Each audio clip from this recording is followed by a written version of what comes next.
Suave.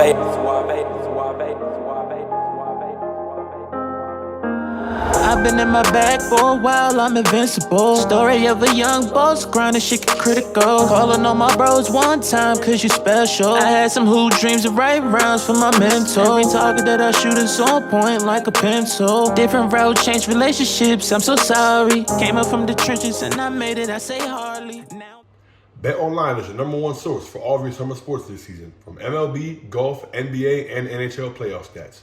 All the latest stats, news, and scores are available to follow your favorite teams. Get the latest odds and lines, including the latest team matchups, player props, and odds on just about every sport out there. Head to the website today or use your mobile device to get in on the action. Bet Online, where the game starts. All righty, guys. We are back with another episode of the What's in Your Bag podcast presented by Bet Online. As always, I'm your host, Andrew Robinson. And before we get into our special guest for today, man, you already know what's coming up next. We got to get the business out of the way, man. So if you're watching this on YouTube, go ahead and stop what you're doing right now. Give us a thumbs up, subscribe, man. Tell a friend to tell a friend, drop a comment, give some feedback. It goes a long, long way. If you're hearing us on Spotify or Apple Podcasts, go ahead and subscribe to the show. Follow the show, man. Show us some love. Again, it goes a long way in getting this show out to the people who need to hear it, man. That was my guy, Pull Up Tay, on the intro. It's going to be him on the outro as well. Make sure you guys are streaming his music, man. One of the hottest up-and-coming artists out of DMV. But without further ado, man, you guys need to come on this podcast to hear me talk. We have a special guest on the show today, man. Somebody who I'm extremely excited to talk to. Somebody who's been trying to get on the pod for over a year now, man. So we're happy to be able to get it done. This is somebody who has a wealth of experience playing around the world, overseas, NBA, Euroleague, has also lived around the world, which is something we're going to get into on the podcast a little bit later, man. But we are pleased to be joined by Chima Moneke, forward for Baskonia right now. Chima, man, thank you for joining the show today, my guy. No doubt, no doubt. We gotta give a special shout out to Ike Iregu for connecting us for sure, and a shout out to KJ Kyle Allman. But I'm glad to be here, bro. Yes, sir. Yes, sir, man. Definitely gotta get those guys a shout out, man. We love when the What's in Your Bag family keeps everybody connected, man. But we got a bunch to talk about, man, because you have one of the most incredible journeys and stories that I've ever heard in my life, and I think a testament to that is the fact that not one but two guests recommended you for somebody who we should have on the show, because I think they know that your story is something that's out of this world, man. So before we get to that, I want to kind of start off with where we are now current today. Like I mentioned, you're currently playing for Baskonia out in the ACB in Spain. You guys just finished up the Euroleague playoffs, obviously playing against Real Madrid, and they ended up advancing. But talk to me about the season right now. I know you're dealing with the injury, but to get up to speed on just how this year has went. Obviously, you're having a super productive year as far as numbers go. I just want to get you opportunity to just, give the folks an update on kind of just where you're at and how your season is going so far in Baskonia. Yeah, so like you said, Baskonia is ACB, Spanish league, the toughest, domestic league in Europe, and obviously EuroLeague is the highest level, second best league in the world. And coming into the season, no one really expected us to make the EuroLeague playoffs, and we were able to get in with the play-in, without the play-in. We're the 8th seed. But then on the other hand, right now we're currently outside of the playoffs going into the last game of the season against Madrid. We're 9th place, and we need to win and have another team lose for us to get in. So it's been a very up and down season. It's been a roller coaster season, a lot of good, a lot of bad. We dealt with a coach getting fired. We dealt with so many injuries. We dealt with a lot of things behind the scenes that, made this season very, very tough. And, me individually, I started off, on fire. I was amazing, especially up until like January, I would say. And then I started dealing with a lot of little injuries, and my body has just never felt as bad as it felt this season. And I think that's a testament to the EuroLeague schedule. Like it's not easy. And then you play Tuesday, Thursday, or Wednesday, Friday, then you gotta come back and play on a Saturday or a Sunday against teams that are ready for you, teams that are prepared for you. And it's the toughest league in Europe. So it's definitely not easy. And shout out to every EuroLeague player that has done this for multiple years, because once you go through it, you understand what it means to be a high level professional. Yeah. Now, I feel like people who are listening to this would be like, dang, man, like, how is it that Baskonia can make the playoffs in the Euroleague? We playing against literally the second best in the league in the world. But then it's like, damn, you go ACB, you would expect you to be top of the standings. I think it's a testament to the strength of the ACB, right? And the quality of teams that are in that league. Also, you just spoke on the travel, right? And the scheduling of the games and how that can be difficult when they're coming into an ACB season and playing against teams that are only, playing one game a week, or maybe if they're playing Champions League or Euro Cup, it's just a little bit different. So just talk about, I guess, what that's actually like playing a European competition and then coming into playing in the ACB, which is widely renowned as the best domestic league, in the world, obviously outside of the NBA. Yeah, so I think for me that starts 2 seasons ago when I was in Manresa. Manresa is a team in the ACB league, and that season we were also Champions League, and we ended up going all the way to the finals. We lost in the final game, finished second. But Champions League games are Mondays or Tuesdays, so a lot of times you will get a break in between, maybe Wednesday off, recharge. And I remember my mentality being in Manresa was just to kill everyone. It's like dominate, prove to everyone that I'm a EuroLeague player. And obviously I did that and more. But my mentality, anytime we played a Valencia, Madrid, a Barcelona, or a Baskonia, I wanted to destroy them. And, you would come into games and you would just see that their approach was different because they probably just played a game 2 days ago. Right. And or they might be coming off a double week. So they played, 2 games in the previous 4 days. And I didn't understand that. I didn't understand that. A lot of my friends in EuroLeague said, listen, playing a EuroLeague team on Tuesday or Thursday is not the same as playing them on Sunday. And I didn't understand what that meant until this season, just because, especially our team this season, our coach doesn't play 10, 11 deep. There's some games where we play 7 people, a lot of minutes, 8 people max. And it's tough. You just, the difference between us and Real Madrid or even every other EuroLeague team, they're 15, 16, 17 deep. And they don't feel like they need to play 25, 30 minutes every single game. They have so much talent with guys that have been there before. And yeah, you're not required to do heavy lifting like a few of our players, me included, were required to do this season.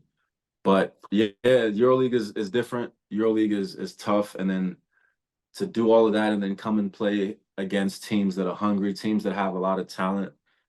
In the ACB, there's guys on teams that play one game a week that have so much NBA experience. Ben McLemore, um, Cristiano Felicio with the Bulls, Kem Birch that was just with the Raptors. So many guys that are just, you're like, oh, what happened to them? And then you look at their resume. Will Barton was in Granada for a bit. It's actually crazy. It's very crazy. And these are the teams that play one game a week. Right. So that just tells you what type of time the ACB is on. Yeah, that's incredible, man. And I want to talk about your team specifically because you guys do have a very talented team, man. Yourself, obviously, but you guys are playing with Marcus Howard, who, for all of our basketball fans know, was a super duper bucket. Played at Marquette a couple of years ago. Chris Chiozza, who was in Brooklyn. The Warriors had a bunch of stops, won an NBA championship with the Warriors. Just talk about your team, man, and what it's been like to play with those guys. Obviously, EuroLeague. A lot of these teams have multiple former NBA guys or high level Yeah. European foreigners, man. So talk about just your team specifically, man, and what it's been like playing with some of those guys this year.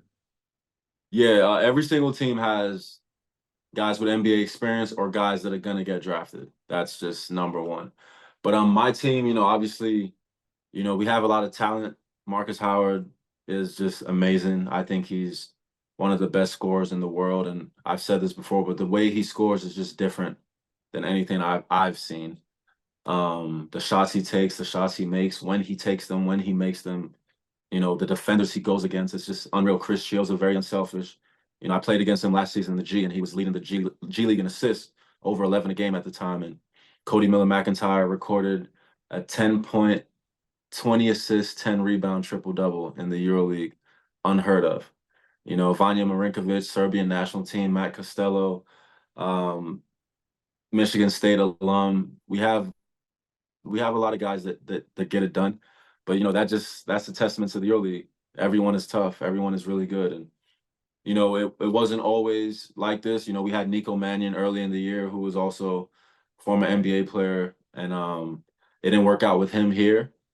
and now he's killing in Varese and has a chance to do big things. But yeah, we had a good team, and we made the EuroLeague playoffs, which is a great accomplishment. But it's just tough, man. It's very tough. Yeah.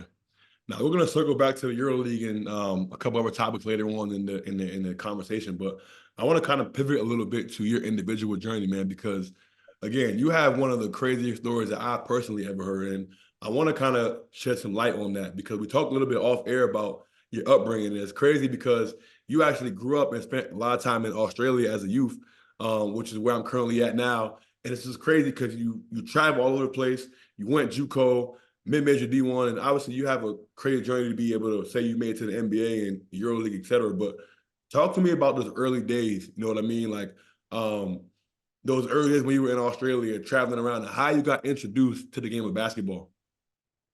So the first person that I knew that made me know anything about basketball was LeBron, and I think that was like the first time I heard about him was when he was a senior in high school. But at the time, I didn't care about basketball. It was just like, oh, this guy is supposed to be Michael Jordan. I know that name from my parents, but you know, I like him, but basketball, whatever. At the time, I was a football player, soccer. That's what I wanted to do. And in the house, we watched wrestling. So those were the two things that we watched all the time.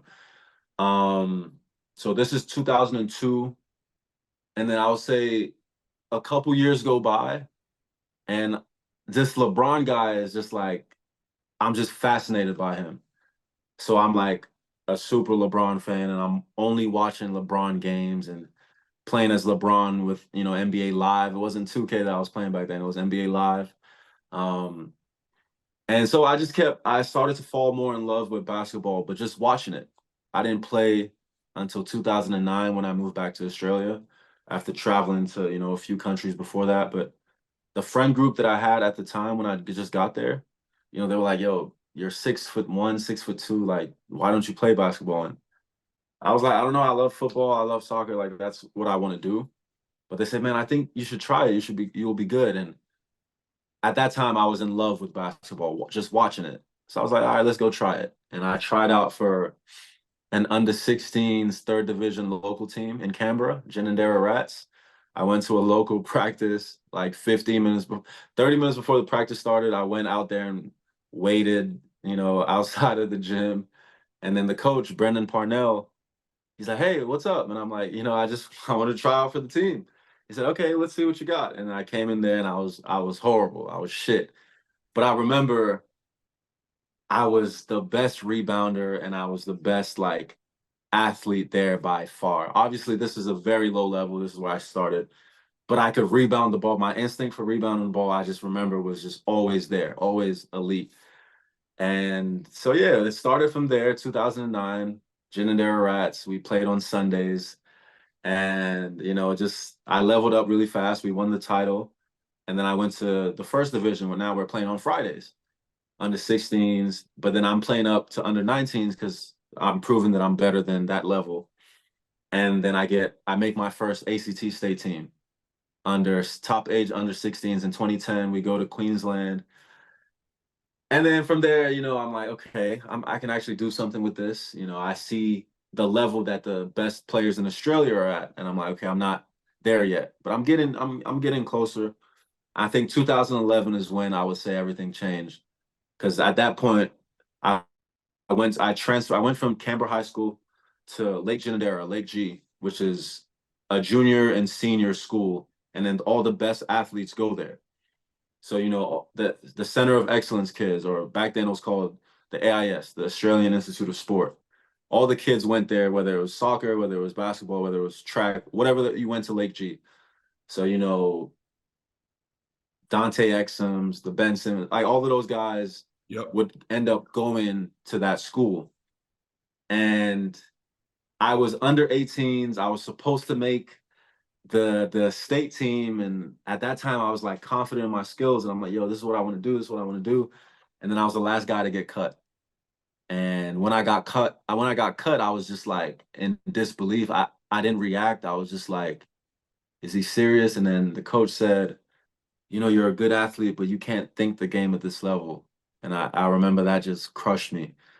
And on the car ride home with one of my teammates that made the team, he asked me like, "You made the team, right?" I'm like, "Nah, I didn't." He said, "Bro, what are you talking about?" And then I just started crying. That was the moment where I was like, "All right, excuse my language, but fuck everybody. Like, this is what I'm gonna do. I don't care what anyone else has to say." And I started saying it out loud. I started telling everyone. A lot of people didn't like it. Everyone's like, "Yo, this guy's delusional. He's not even that good." That was where I became a villain on the court. I would block shots and I would start, ah! I would dunk and I would look down. I would look at the bench and I would turn up. I was getting technical fouls every other game, literally. And it was like easy to hate on Chima. And I embraced that role because I was like, none of you guys have my back. So I really don't care. And yeah, that was when my journey really, really started. Yo, it's funny you say that because when we first connected on IG, I was talking to when we mentioned like, yo, you look like the dude that worked for the Clippers. So I hit up my brother, I'm like, yo, like, you know this dude? He's like, he sent me the booth number. He's like, yeah, man, it's crazy. We played him. And he one of them dudes that every time he scored, he talking to the bench. He looking over at our bench. He talking shit. He's like, so we had gotten to had a little exchange. So it's funny to hear where that started. And I'm proud to hear that it hasn't left you. You still got that chip on your shoulder to this day, man. Oh yeah, for sure. So and the funny thing with your brother, like, first of all, when my G League experience, we'll probably touch on that later, but it wasn't a good one. And I wasn't myself there, but like I was always trying to like get some juice, get some happiness. And I wasn't happy for a bunch of reasons, but the bottom line is I wasn't happy, I wasn't myself. But yes, trash talking and like trying to be entertaining and just not just focus, make it. I don't want it to be like, all right, I'm just playing basketball. Yeah, I scored. Let me run back on defense like a robot. That's not me.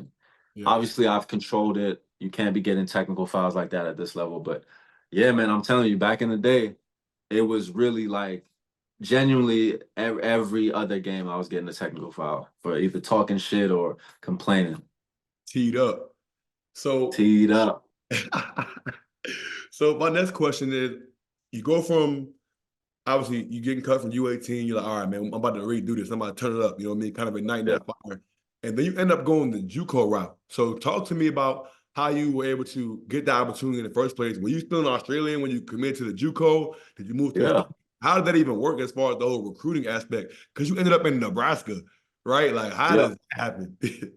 So this is the part where everyone needs to understand, like, I worked so hard for this opportunity, but some people call it luck. God bless me by putting me in the right situation at the right time. And so 2011, I started saying, you know what, I'm gonna do everything by myself. I started paying people to record my games, and I made like these highlight tapes from 2011 to 2012.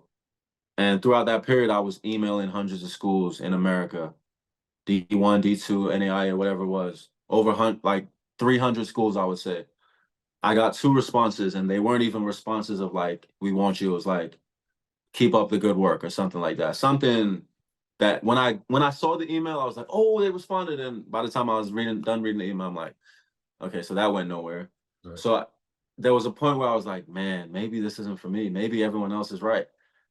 And then my senior year of high school at Lake G, a guy by the name of Dante Exum, he's a junior, and so he's on the team. And at that time, he just came back from, if I'm not mistaken, playing for Australia in under 16s or under 19s, and he was in the all FIBA Europe top 5 players of the competition. So he was listed as a 5-star, and he was supposed to go to Indiana. Obviously, the next year he just blew up and then just went straight to the NBA. But that year that I played with him, he was supposed to go to Indiana, and everyone was watching him. Everyone was tuning in because of him. We went to the schoolboys championships, the Australian school championships that was in November. That was literally the last month of my senior year. I would have the under 20s state championship coming up in February, but I was like, if something doesn't happen with this, because I had a big role on that team, then I don't know what's gonna happen. So we are killing. We have a great team. We're fun. We're dunking everything. We're blowing teams out. We lose in the final game in overtime. And I remember like just being devastated, man. Just like, whoa, we couldn't win with Dante. Like, what is going on? I'm about to graduate. Nothing. Maybe this is it. Maybe I'm just gonna try my luck in the NBL. And then literally, I'm walking off the court with my silver medal, and this guy like grabs me, and he's like, "Hey man, you got something? Are you trying to go to the NBA? I mean, try. Are you trying to go to America, play college basketball? Is there anyone helping you?" And I'm just like, "Yes, I'm trying to do that, and no one's helping me." He said, "Okay, give me a couple weeks. I got something for you." And the next week, literally, he called me and he said, "Hey man, his first words were, listen, it's not Division 1 and it's not California, but it's a full ride." And I'm like, "I don't really care." And then he told me the details, Northeast Community College in Nebraska. And I said, "Listen, it's a full ride. I don't have to pay for anything. That's all I care about." And he said, "Yeah." He said, "Yeah." And his name is Trevor Burnett. He lives in Australia now, but he was the former assistant coach of that college and he moved to Australia. And then he saw me and he liked my energy. He liked that I was talking shit. He liked all of that. He said this guy has the character to go a long way. Obviously, his skills need to get better and everything, but I believe in him. And he was like the second person at that time that wasn't in my family that said they believed in me. And that was the biggest moment of my that's the most important moment of my journey to being here, because if I didn't get that, I don't know if I would have went to America. And so shout out to you, Trevor Burnett. You are the man. And I told you I'll make you proud, and I did. Man, that's crazy, bro. God really works in mysterious ways, man, because like it's crazy that you go from not necessarily knowing what's next and like, damn, like we lose, I don't know where my career is going, to that one person believing in you, getting you to the States, and now everything's kind of a snowball effect from there, man. I think that's doesn't happen by mistake. You know what I mean? So obviously you're able to turn that JUCO opportunity into a Division 1 scholarship at UC Davis. And I want to talk to you about that process because JUCO was a grind, an absolute grind. And I've never myself played junior college basketball, but I know a bunch of my homies that have. And the stories that I be hearing about junior college, it's like a Man, it's like a Netflix, it could be a Netflix series with some of the stories come that I on. hear, man. So Last chance youth for a reason, bro. Like, you can't do last chance you with Division 1 schools. JUCO is where you understand, yo, this is different. what was your experience like when you was out there in Nebraska, man, trying to get it out the mud? So I went there being super grateful. I went there saying, yo, I'm in America. My parents don't have to pay for my college, and I'm playing basketball. So my mentality going in was great.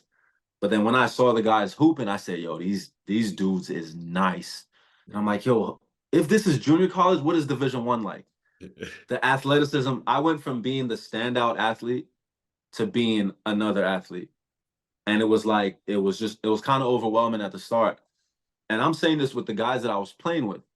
And then when I started playing against other teams, I was like, yo, this is crazy. So some games I would have like 14-7, some games I'd have 5-4. That was my first year experience. And it took me like a few months to finally get like, okay, oh, okay, I can do this. I can do this. But the level of talent that I saw in junior college was like unreal.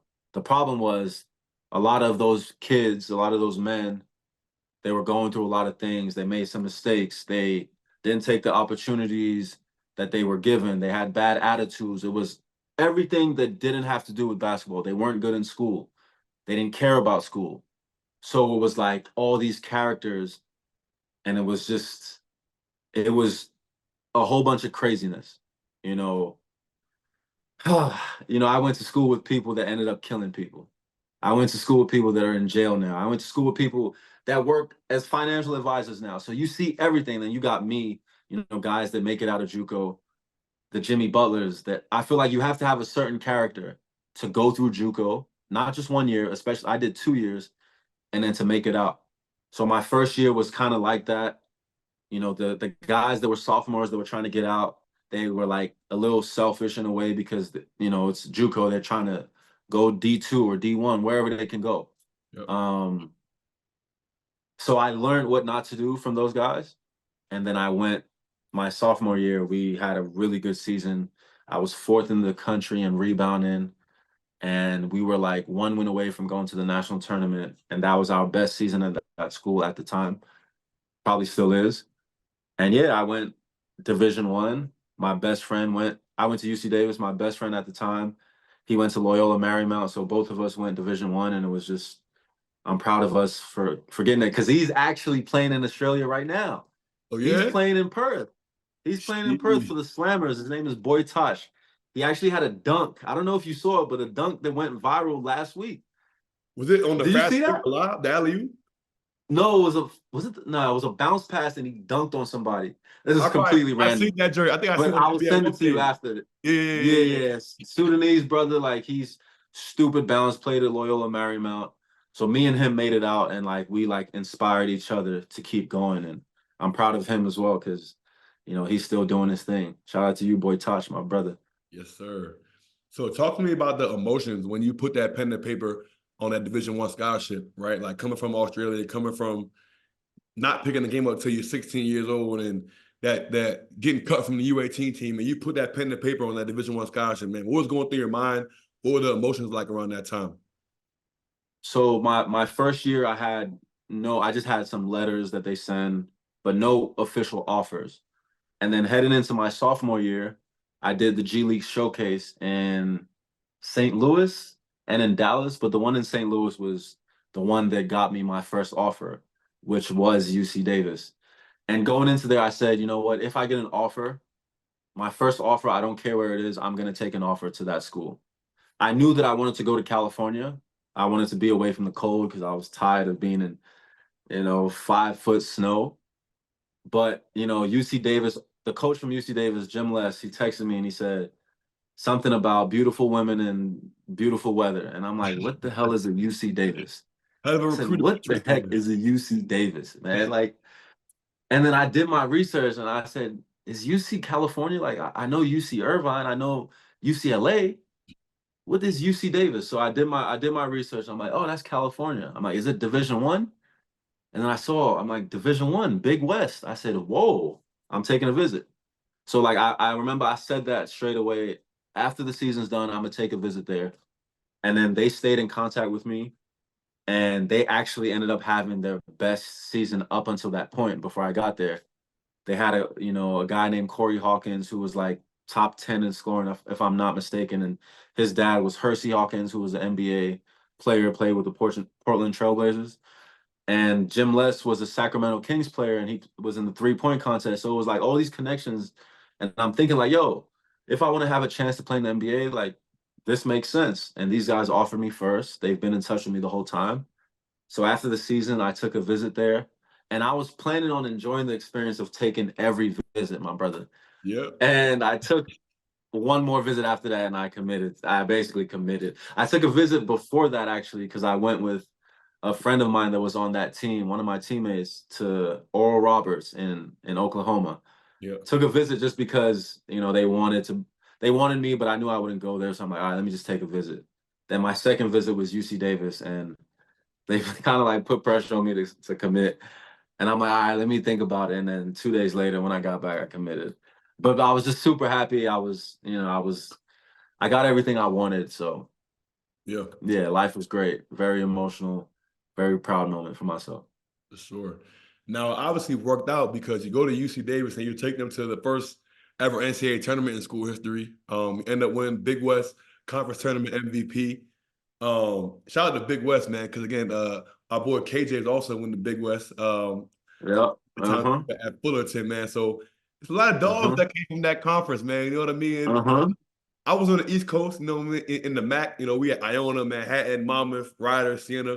But the West Coast, you know what I mean? The Big West Conference got some dogs. So talk to me just Oh about yeah. time at UC Davis, man, and obviously getting over the hump, making history, and putting your name in Yeah. the books over there. Shout out to Iona. They were one of the teams that offered me. They had AJ English at the time, Bucket, a supreme dog, bucket. killer, nasty. Bucket. And I wanted to go play with him, but I didn't want to go live on that side.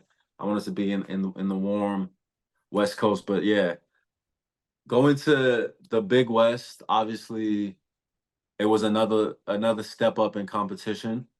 And I ended up redshirting first, which was not in the plans, not something that was discussed before. So we never talked about redshirting. It wasn't in the plans. And then I get there and the game was a little bit fast. I definitely We'll say that. But I knew I could have contributed to that team. But it ended up being a great decision on their part because they struggled that season and I would have had a year of my eligibility gone. So I didn't really buy in first. I remember I was mad for the first couple months. Like, I'm like, oh, I'm supposed to be playing. Yeah. But then like December, January, something just clicked where I'm like, you know what? Let me help these guys get better. Let me bust their ass first and foremost, and let me talk shit while I'm doing it. And you know, when you're redshirting, when you're playing, so the guys that were playing, there was the gold team, and then we were the blue team, and we had the guys that didn't play as much, and then two of the red shirts, me and another guy. And we didn't have any, it was like no consequences for us. It was like give them a look. So whenever we would win, it was just bad for them. If we lost, it was like we're supposed to lose. But at that time, I was like, to me, by January, it was clear that I was the best player there and I was redshirt. And so it was like dominating these guys and helping myself get better, helping them get better, pissing them off at the same time because I'm talking so much shit. And they're like, man, you're on the blue team. Like you don't understand what it's like to be on the gold team. I'm like, I don't care. Like, Yeah. come get this We work. got ass. Yeah. It means, you know what I'm saying? So that all helped. And my junior year, obviously, yeah, everything came together and the one and only NCAA tournament appearance was my redshirt junior year there. And speaking of Kyle Allman in the semifinals, I had a game winner to beat them to go to the conference tourney. You know, we talk about that all the time. Obviously, it's love between me and him. That's my dog. He ended up going to the tournament the next year, but it was just a great experience. You know, very emotional. I remember when I was told, like, we won the tournament. We beat Irvine, who, mind you, a week before that, we were playing for the regular season #1 seed. And it was player of the year was between me and a guy named Luke Nelson, who played for Irvine. And it was like whoever's team won that game would get player of the year. I scored 0 points and we lost by 30. Oh my That Lord. was the week. That was the week before that tournament. So it was like they were chanting at me and at my team saying overrated. And I remember sitting there like embarrassed because I'd never scored 0 points in my career. And I was like, you know what? Maybe this is how it's supposed to happen. We're gonna see them in the tournament next week. And like I said, God works in ways, bro. We came in the tournament. It was the worst offensive game that I've ever been a part of. We won 50-47, Oh my but God. we won. We won. We won. And they told me while I was celebrating that I was, conference tournament MVP. And I just remember that was the first time that like I like broke down like crying.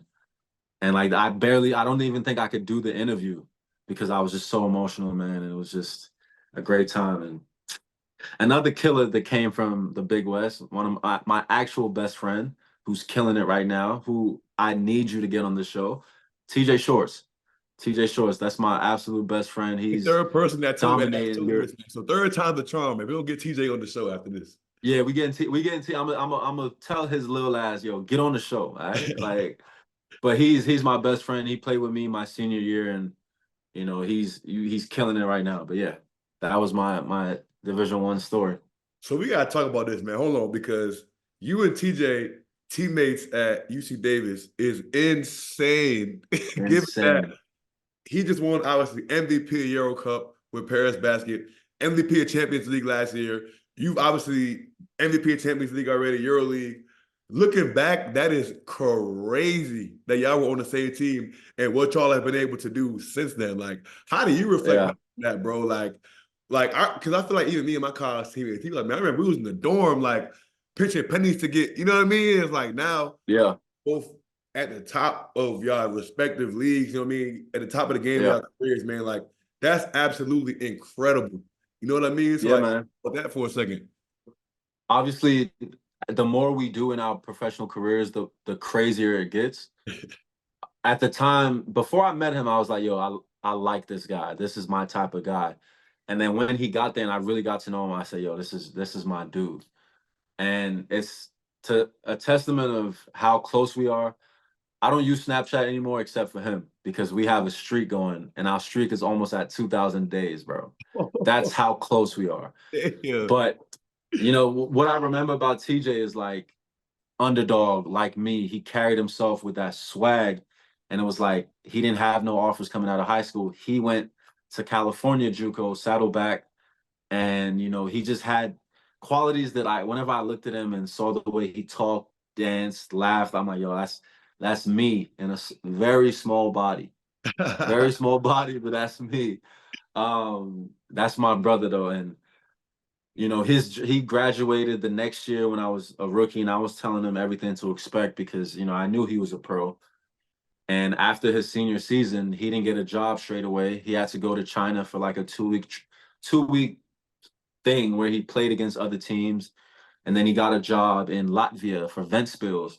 And he was just like, getting his foot in the door. No one knew who he was, and we talked basically every day.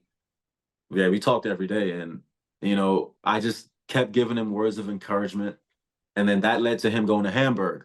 This was 2020, 2021 season, and he was like first year playing at a good level, and he was trying not to make mistakes. He was have good games, have bad games, and then he went to Krailsheim, and that's when he became him, and he just put something happened that summer where he just put everything together, and he just became a joy to watch. People were still sleeping on him because he's short, but then he finished the season he hurt his shoulder, so he couldn't get MVP, missed the last 8 games or so, and then he went to Bond and replaced the MVP, Parker Jackson Cartwright. And then they were Champions League. I was the Champions League MVP the season before. Then I went to the NBA. Now he's doing his thing. Then he ends up being the MVP. We lost in the finals. They won in the finals. And then now this season, he's with Paris with the same coach from Bonn, and he won the Leaders Cup. He won the Euro Cup MVP, Final Four MVP, the title. Like it's just if you look at his Wikipedia page, his accolades genuinely don't even make sense for a guy that's 26. Was he on that team that went to the tournament your junior year, or you guys played together your senior year only?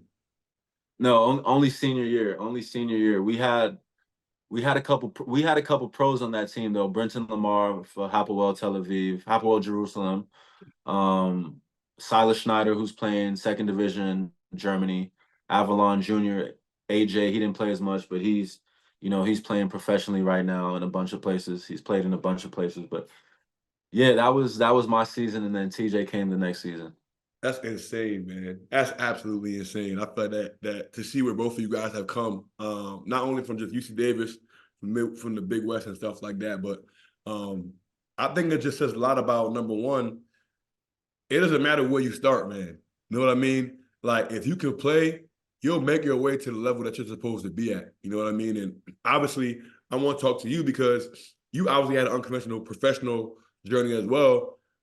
Obviously, hindsight is 2020 because you started out in Pro B France, right, which is the second division in France, and you eventually ended up making it to the NBA. Like, Crazy. for the people that listening to this, that is insane. That does not happen. Most of the folks that go from Europe to the NBA are walking into like first division Italy their first year, or Spain, ACB, and then they make that division. They're playing European competition, Champions League. Like Pro B France is like an entry level league that you will go to when you're coming out of college. So you obviously you got progressively better and better every year, and increase the level of play every year. But what was going through your mind your rookie year when you're in Pro B France? Did you always have that mind of like, I'm trying to get to the league? Or was it just like, I'm trying to just, work my way up overseas and see how it goes? Like, how did you mentally go into that season and prepare?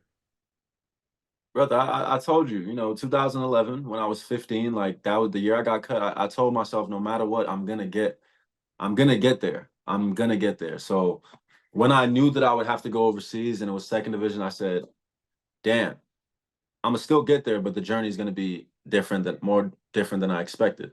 Right. Maybe it's gonna take. I remember saying maybe I'll get there when I'm 28, but I'll get there. I got there when I was 26, man.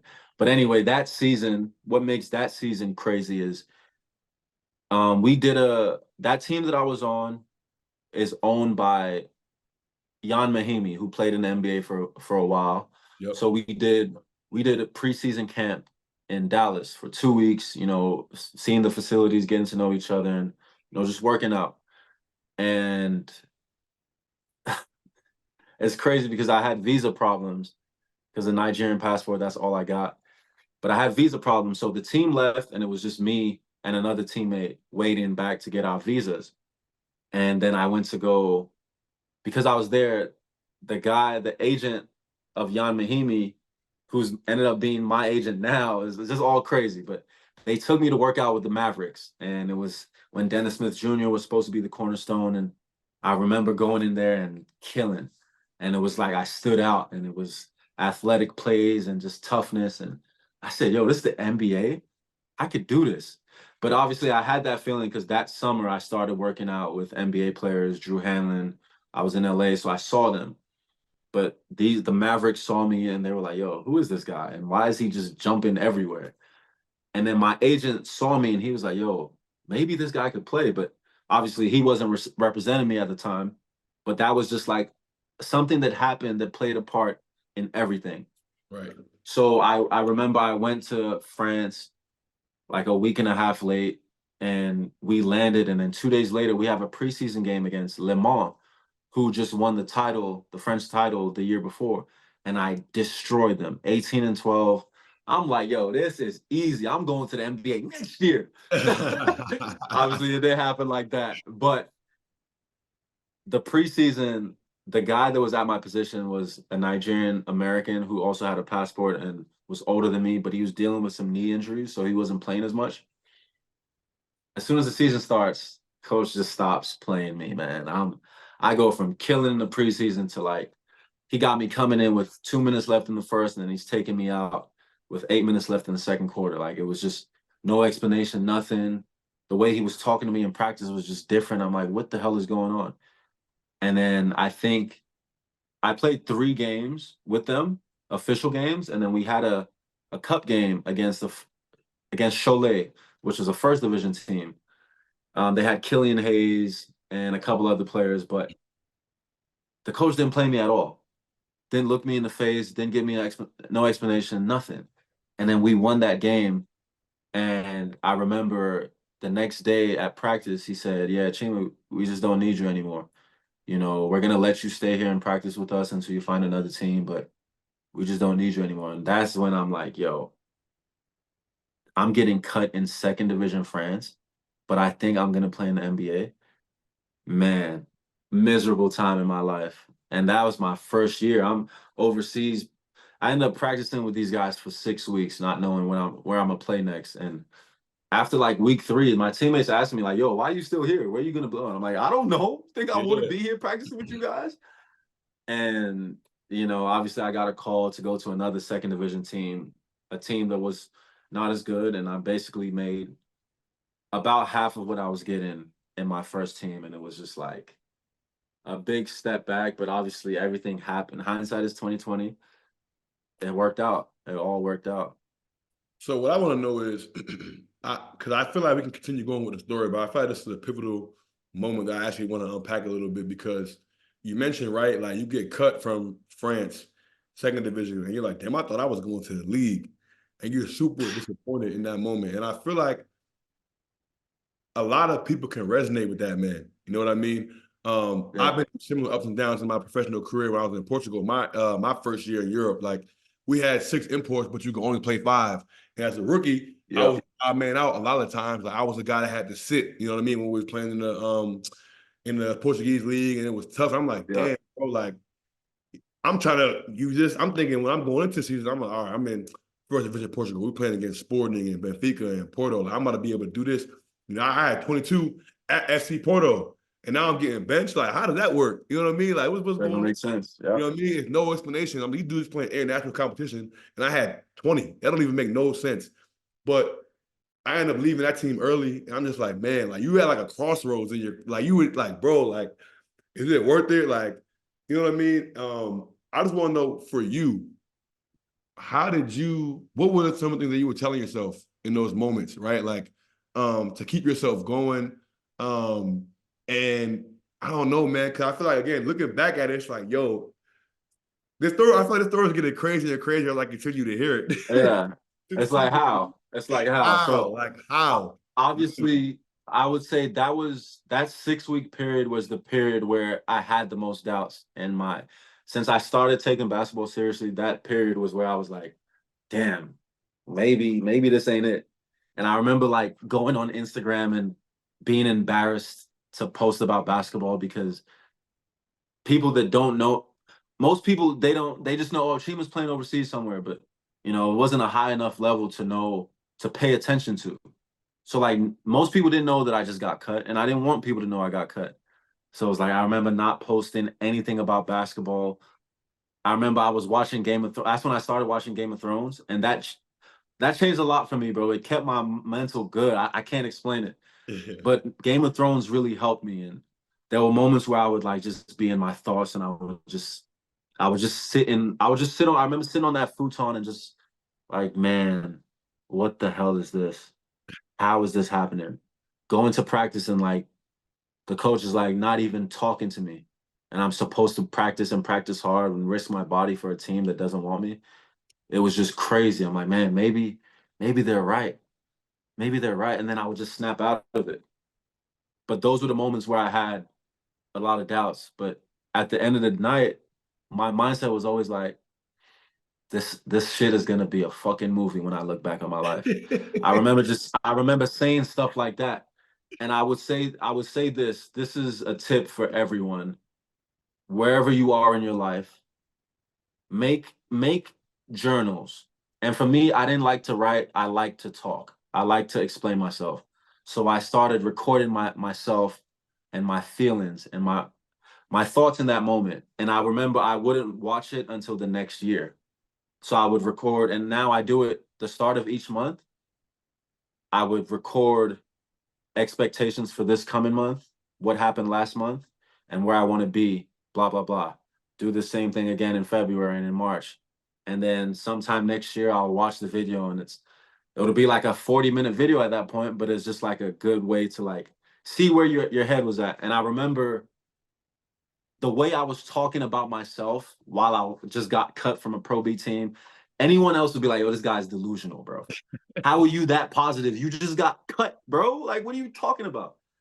So like that's was my thing. Like I remember talking out loud, and I remember just I was doing fake interviews with myself of when I go to Euroleague or when I go to the NBA or being named MVP of something. I was doing all of that, bro, and I just got cut from a Pro B team. Like in this tiny ass apartment, bro, with this big TV watching Game of Thrones.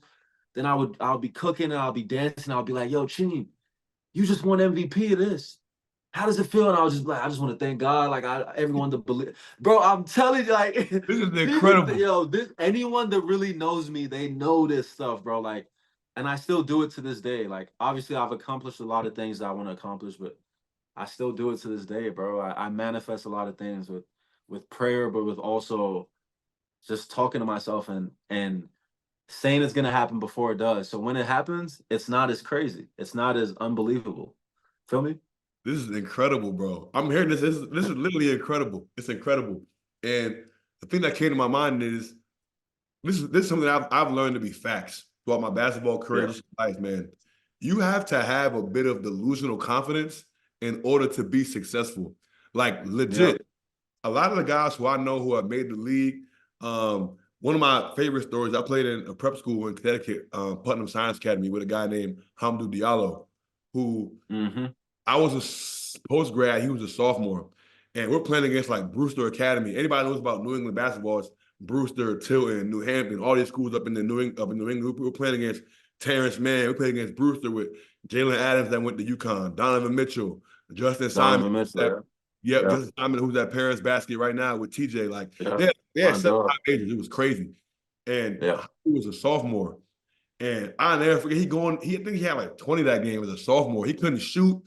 He's from New York. He's getting to the Baja though. Like he's super athletic, bro. Talking crazy. Yeah. Talking crazy. And I never forget, bro, like when he first got his Kentucky offer and all these schools, man, he always knew he was going to the league when he was a sophomore, bro. And the things he used to say in practice, I'm like, yo, this kid is nuts. Like he's Yeah. intimidated, bro. He's not the greatest shooter. He's not the most skilled guy, bro. But he thinks that when he's on the court, he's better than LeBron and anybody else. And I never forget that when he was a kid, like he was a sophomore in high school, scrawny kid coming from Left Rack City, Queens, he always had that. Always. And I'm hearing your story talking about like the things that you're writing in your journal. People saying this kid is crazy. And it happens. Yeah. And it happens. And it's like the ones that are the most successful have that delusional confidence to where it's like a lot of people, I think, what separates people who achieve an insane amount of success or an extraordinary amount of success are the ones who had that delusional confidence. Because most people, you have a lot of self-doubt, insecurities, and you talk yourself down. But the ones that have that, it's almost like sick. You had that like sick twitch. Like, yo, like, it's crazy. Brother, I just want to give you a chance to talk about that, man. You know what I mean? Yeah, look, I got a perfect way to break that down.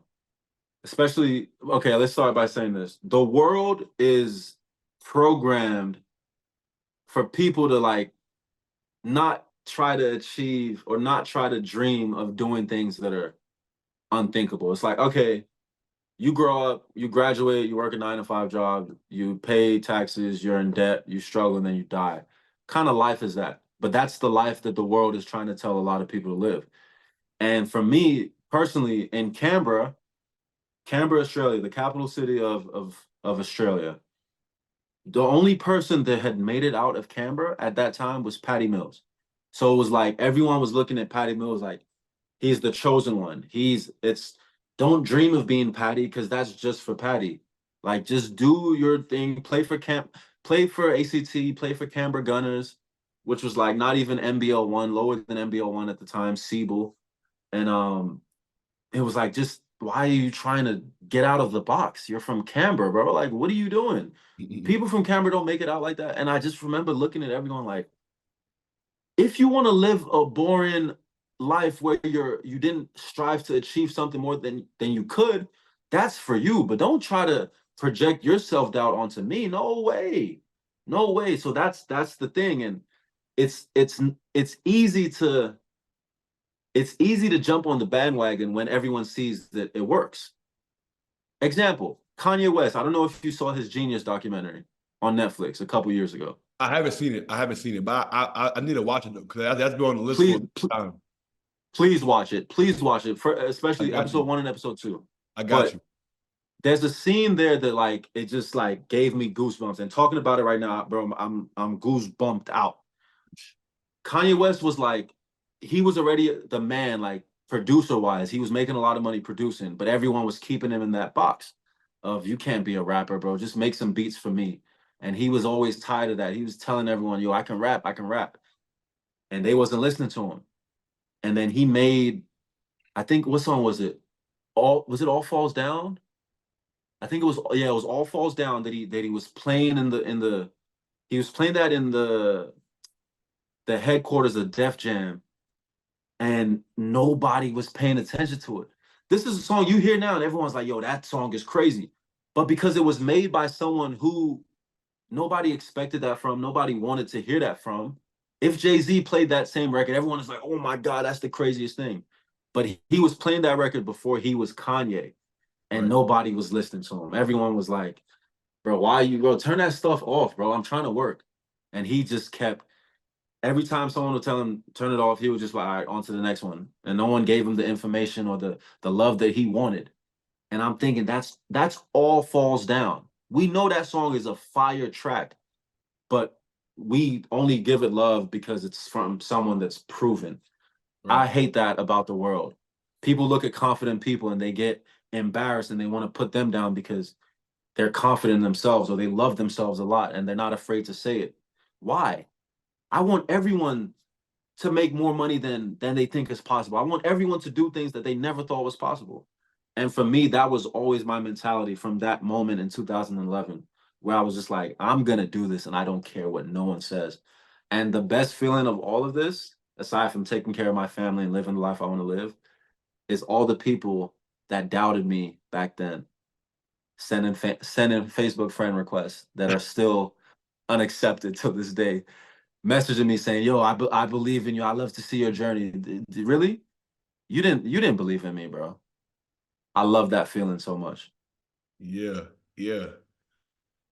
When do you feel like it started to change for you, right? Like, when do you feel like it switched from, damn, I got cut from second division France. Am I ever going to make the league to, all right, hold on. Things are starting to move in the right direction to where I actually might have a chance to make this happen. When do you feel like that switch flipped in your pro career when things started to go on the up and up?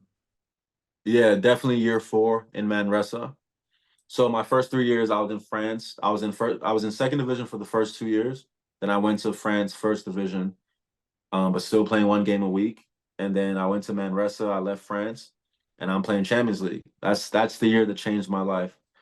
And because it finally went from me talking about what I want to do and how good I think I am and all this stuff to other people talking about it for me because I'm playing on an international stage and what everyone's seeing my energy and the way I'm flexing and laughing and smiling, all of this, and they're like, "Yo, this guy's interesting." So that was the first year where I was like, "All right, it's gonna happen." And I remember my agent telling me like, "Yo, this NBA thing, it might happen." I was 25, turning 26 that time. And I remember, like I said earlier, I thought that I would get to the NBA by 28. So when my agent was saying like, yo, it could happen, and I'm thinking this summer I'm gonna be 26, like that sounds unreal. Is that really?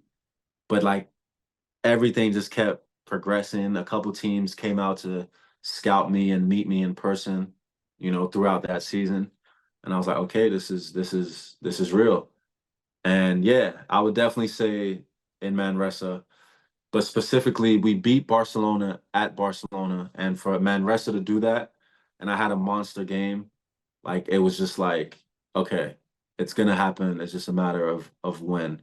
So I started like carrying myself a little bit differently in terms of not putting too much pressure on myself because it felt like it was gonna happen, and then eventually it did happen. Obviously, after that year. Yeah. Now, before we get into the NBA moment, I want to ask: do you have a favorite spin the block moment, or somebody, or get something that stick with you, man, when it comes to somebody who may have said something to you or doubted you, and then tried to bust the UE when you made it happen? Because I feel like everybody got that one moment, like, yo, you got some nerve, you got some Oh my nerve. goodness. Oh, I genuinely have way too many memories of that. And my memory is so good of that. But You think receipts? ah, oh, I keep receipts, bro. I'm so petty. I really am. And like it's funny to me, but there's a couple that stick out. Um, and both one of them was I was in my third year, I was in Orléans in France, and this was COVID. This was COVID year. So the year after COVID happened.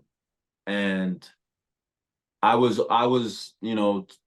yeah, I'm talking shit in this one particular game about this one guy. I'm not gonna say his name, obviously, but this one guy, older guy, he like plays very dirty and all this stuff. And I had battles with him in second division France, right? And then I get to first division France and we play a friendly game because it's COVID season. We play a friendly game against these guys. And he's doing his grabbing, but I'm cooking him and I'm letting him know about it. And then he hits me with, "Hey, just last season you were in Pro B, bro. Stay humble. Stay humble." I said, okay, here we go. I said, first of all, you're still in Pro B. So what are you talking about? And just because I'm proud of myself doesn't mean you think I'm excited because I'm in first division? I have more to do. I'm very humble, but I've always been confident in myself. He said, yeah, Yeah. whatever, bro. Don't worry, soon you'll be back here. Don't worry, soon you'll be back here. I said, okay, bet. We cooked him. He didn't shake my hand after. I'm like, yeah, cool, whatever. The next season I go to Manresa, and then obviously I end up going to the NBA. I checked my Twitter, and it's from this guy, and he said, "Hey, bro, I know we had some battles in the past, but I just want you to know I always believed in you, and I'm proud of your journey, brother." I screenshotted it and I sent it to my teammates that was in Orleans that time. Like, yo, you remember this dude? Remember what he said? Crazy. So I have a lot of moments like that, but that one very intense. Yeah. So I'm proud of that one for sure. And then Yeah. there's another one with the reporter who saw me in Manresa and said something like, Chima's the most decisive player in the ACB. I don't think he will ever be an important player in the Euroleague. I don't think he said something like, I don't think he will ever be an important player on any EuroLeague team. And this is the best he'll ever play in his career. But right now, he's the most decisive player in the ACB.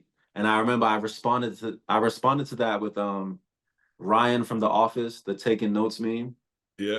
And like everyone loved it. And then like obviously this season I'm killing in EuroLeague, and I messaged him like, hey man, remember when you said this?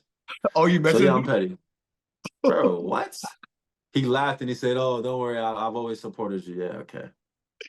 Hey, them U-turns is critical. They on that U-turns side. is crazy. He left a lot of tire marks on the street with how fast he U-turned. Like, what's up with you, man? Stay on that side, keep going that way, bro. Word to John Morant. Hey, stay on that side where you switched up. You switched up, Stay stay on on that that side, side. man. Word to John Morant. Literally. 1,000. 1,000. So I want to ask you, man, like, talk to me about how that opportunity with the Kings came about, right? Because obviously you mentioned, right, MVP of Champions League, you're killing ACB, beat Barcelona, right? So when your agent's talking to you about them potential NBA opportunities, was it multiple teams that you were choosing from? Was it the Kings and always the Kings, right? Talk to me about what that process was like, making that jump from Europe to the NBA. Yeah, so there was multiple. It came down to 3 teams. All of them were in the West. But the day of the Champions League final, Mike Brown called me in.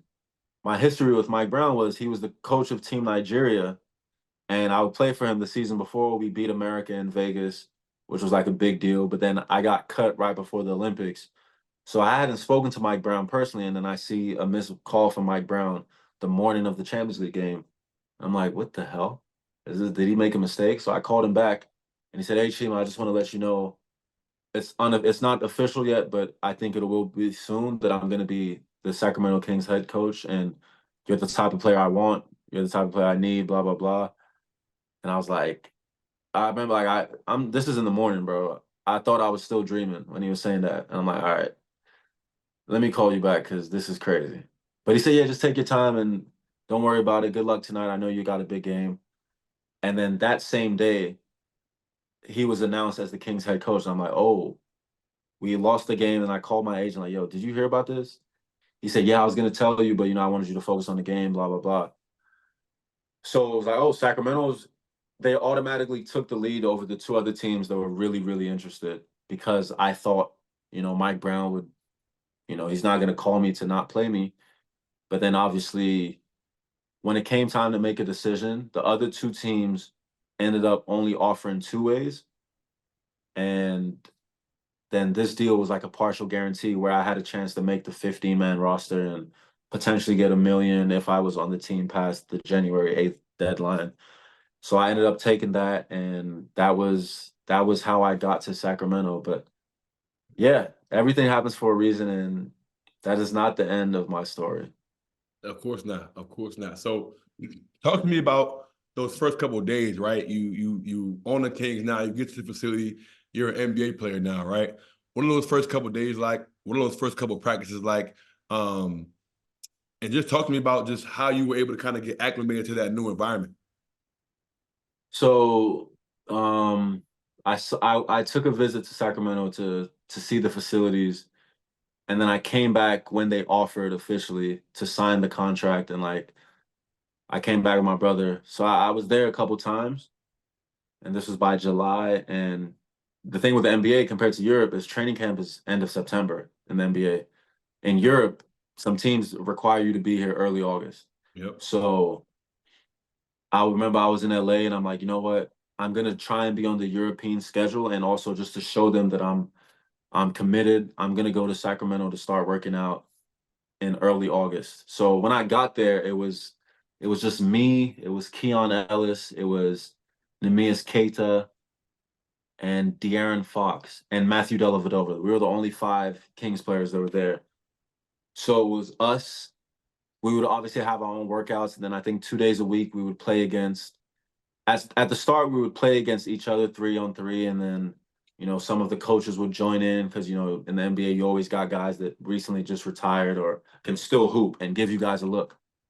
So I remember killing. The first weeks I was killing, and then it was like every week or so 1 or 2 guys would show up, and then we had enough to play fives, and then we would invite, free agents or guys in college that lived in the area to get us a look, and I was destroying. And then I would say 3 weeks before training camp started, I was at least 12 or 13 Kings players on the team. So then we started counting wins. We started counting wins for every game, every day. We played 3 or 4 days a week and we were counting wins. And it was like a money prize after each week and then a grand prize at the end of the 3 weeks, which would lead up to training camp. And I was the winner of the 3 weeks in terms of most wins. And so I got like $1,000 or $2,000, whatever it was. And I was like, yo, the way I'm feeling right now, the way they're talking to me about what I'm doing, I'm like, yo, I'm gonna play. I'm gonna be in a rotation. And then training camp came and everything was just different. We had 20 people and it's like the black team, the gray team, the purple team and the red team. That's like the tiers. And I was only on the last team. And it was like, damn, every other person in my position is rotating between teams, first, second, or third, first, second, or third. And I'm just stuck in the fourth position. I'm like, first of all, am I even gonna make the team? So that's when it was like I started putting all this extra pressure on myself. I started overthinking, started making stupid mistakes, started like just playing bad. And like I would have one good practice, then I would have two bad practice, subpar practices. So I felt this pressure on myself and I was putting extra pressure on myself. And it was just, yeah, it was just tough. And I could just tell that it was like, man, I don't know. And I made the team, but then they told me that I was going to play with Stockton for most of the time. And yeah, that was basically my style. I ended up playing 2 games with Sacramento, but that was kind of my experience, honestly. That was my experience. And like I said, I got to the G League, and when I met your brother, like it was a tough time for me because I left a 1 million euro offer in Europe to come and try out in the NBA, and the money I was getting there was way less, and there was all this unnecessary pressure. And I'm watching EuroLeague games, and I'm looking like, man, I'm supposed to be over there now, and I'm playing in Ontario with 20 people in the stands. So it was just a tough time. Yeah. What do you think was the biggest adjustment from a basketball perspective, right? When you were coming to make that adjustment from playing in Europe to playing in the NBA when you were going through the training camp stuff. And you mentioned you had a little bit of struggles kind of in practice, whether it was, whatever case may be. What do you think was the adjustment like from a basketball standpoint when you were going through that transition? It was just the talent. Obviously, the talent is better in the NBA, but I would say it's like the top 4 guys on each team that are just different, you know. And in that case, it was like Fox, Sabonis, Malik Monk, and either Harrison Barnes or Keegan Murray, whoever you want to put, or even both of them. They were probably Keegan because Keegan came in like killing. But I would say yeah, that the top 20% of the NBA, top 15% of the NBA are just different. And then the other 85% are role players in that situation, and some of them are happy in their situation and others are not. And some of them could come to Europe and they may not go back to the NBA. Yeah. So I learned that it's, every day you got to bring it. Every day you got to bring it. But in terms of just basketball, obviously the spacing on the court, the decision making, more isolation ball, more offensive guys just breaking down their player one-on-one and making plays and making reads. In Europe, coaches like to control the game more and call plays and run specific plays. In the NBA, you score 2 times in a row, you're getting the ball again to heat check, to go again. If you're a bad defender, you're getting targeted every time. Your man is going to come set a screen and you got to figure it out.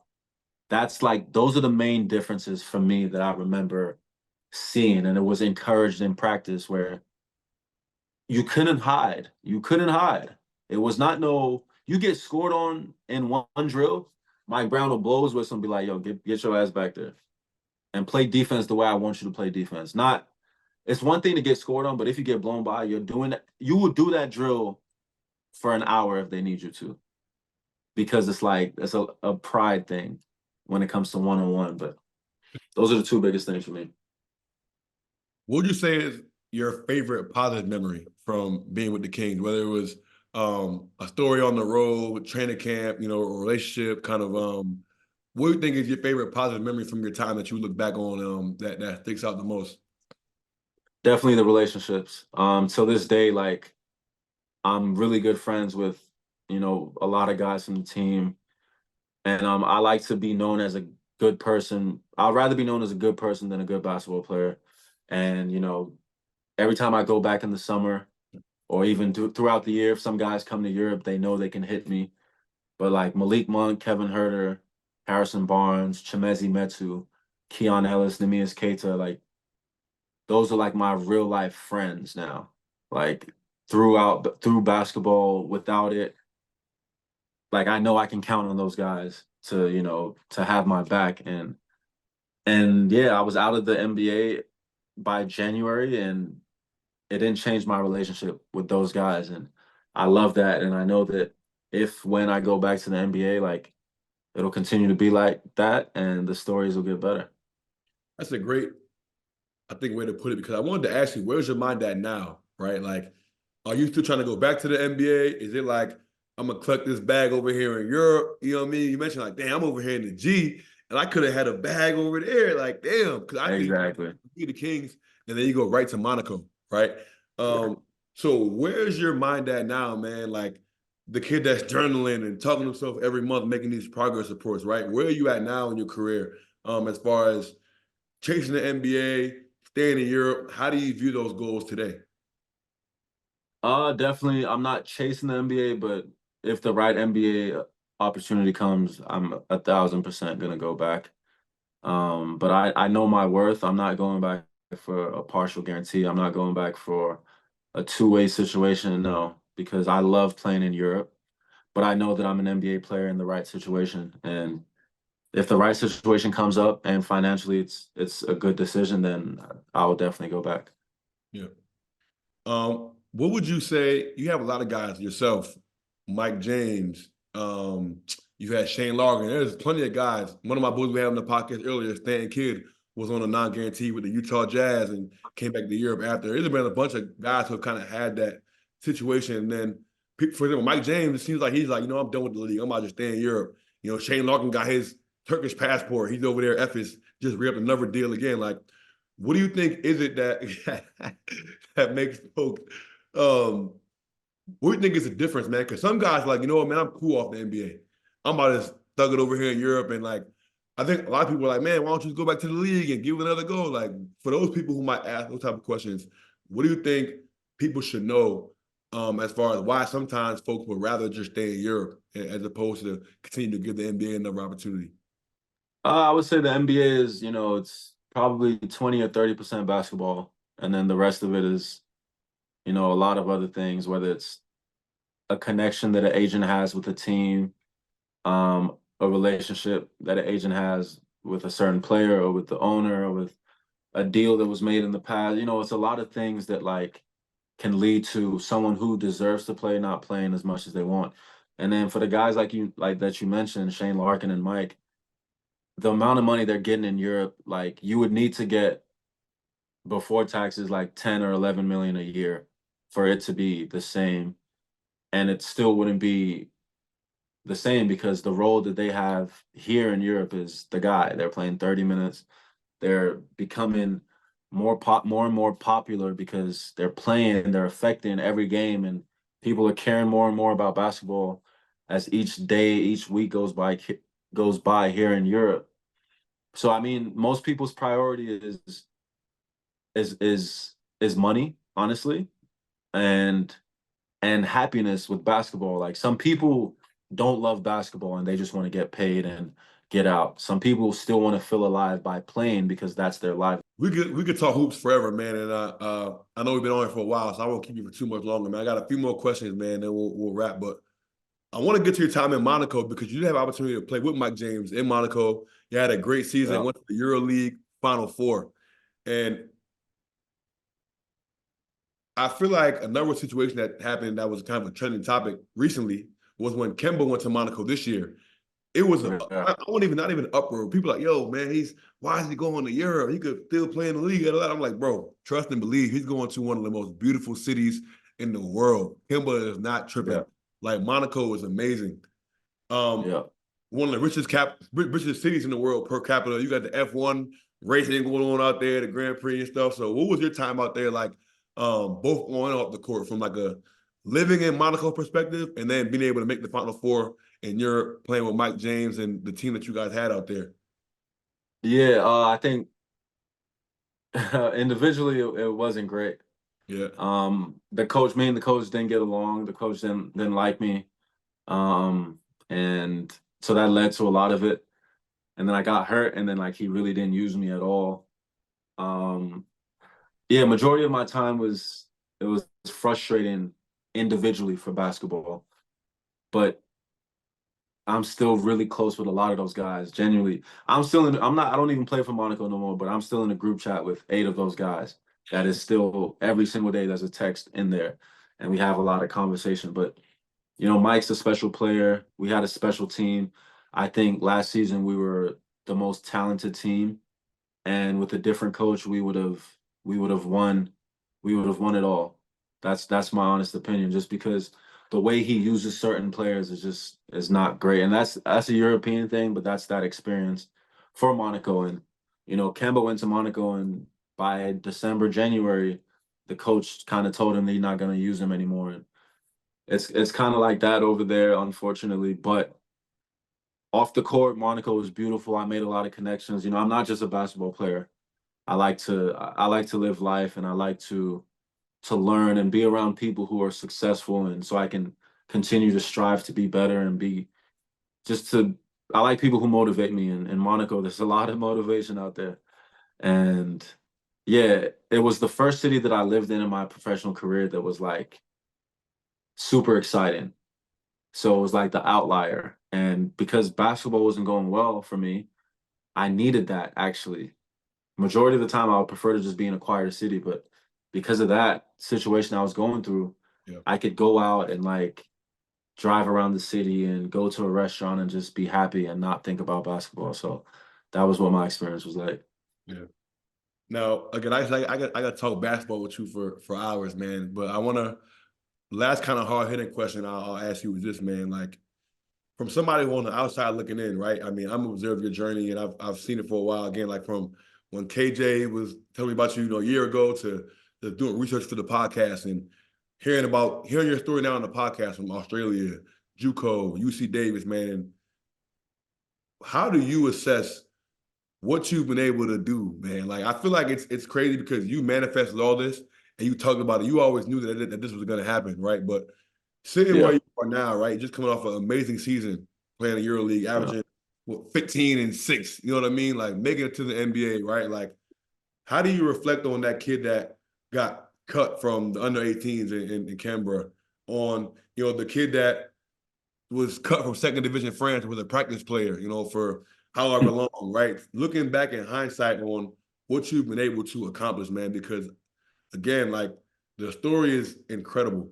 You know what I mean? And I feel like when you're in it, it's hard for you to really take a step outside of it and be like, damn, look what we really were able to accomplish. So one of my favorite parts about this podcast is being able to hear people not only be able to hear it from myself and give you the flowers that you deserve, but for you to be able to take a moment to step outside of it and reflect for a little bit on all you've been able to accomplish and how far you've come in this thing.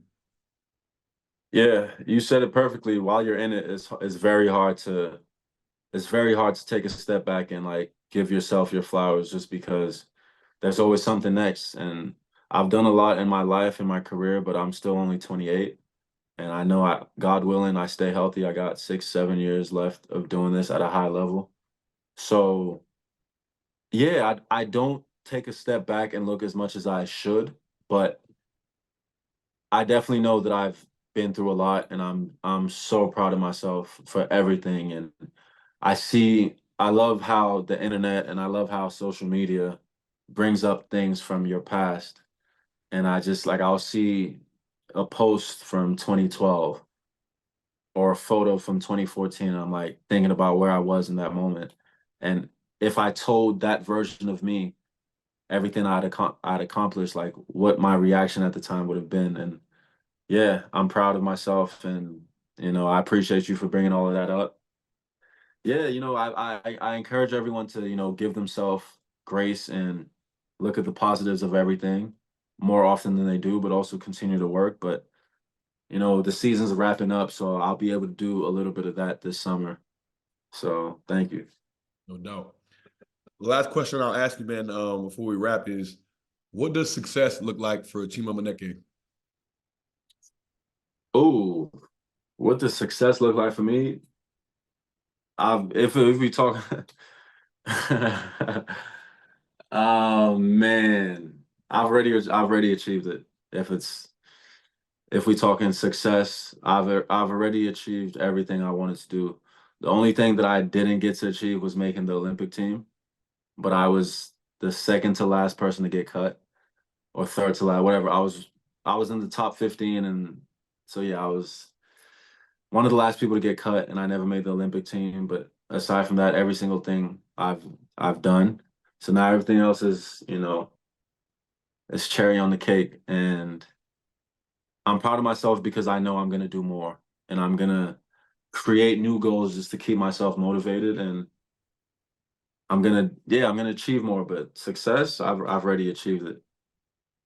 Well, one thing I can say for sure, man, from hearing your story and hearing the way you talk and the way you've brought things to life, is I know for sure that Olympic goal is gonna that Olympic box is gonna get checked.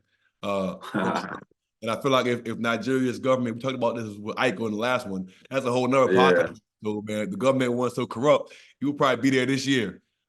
that's exactly. So that's why I know that one won't get checked. I'm at peace with it because of that one is also out of my control Right. with what they've done. And like, I don't know what you and I talked about, but Ike is a great person to talk, because me and him were in that exact same boat Yeah.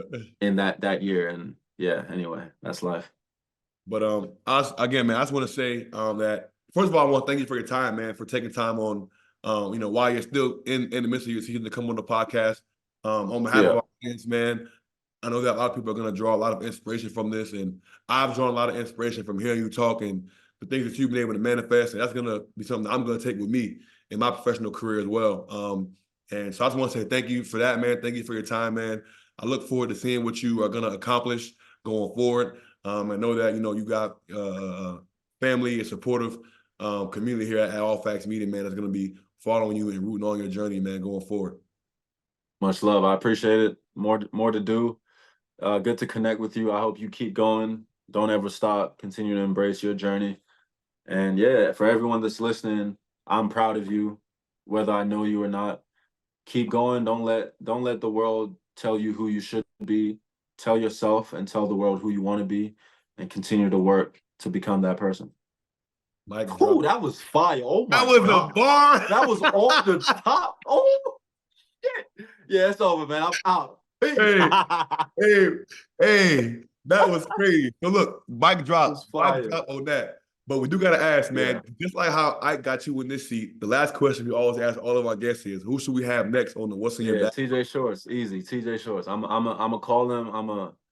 I'm a get him to talk, because he has an amazing story as well. And for what he's doing right now, he's one of the hottest names in European basketball, simply put, and he deserves his flowers too. So Yes, definitely TJ Shorts for sure. we're making that happen. We're making it happen, man. We'll stay tapped in, man. Thousand. All righty, folks. This is Thousand. an episode of the What's in Your Bag podcast presented by Bet Online. As always, remember to like, subscribe, comment, follow, tell a friend about the good gospel, man. We're going to continue to have many more amazing conversations, amazing guests like we had today. This is going to be my guy, Pull Up Tay, on the outro. Till next time, folks. Peace. Suave.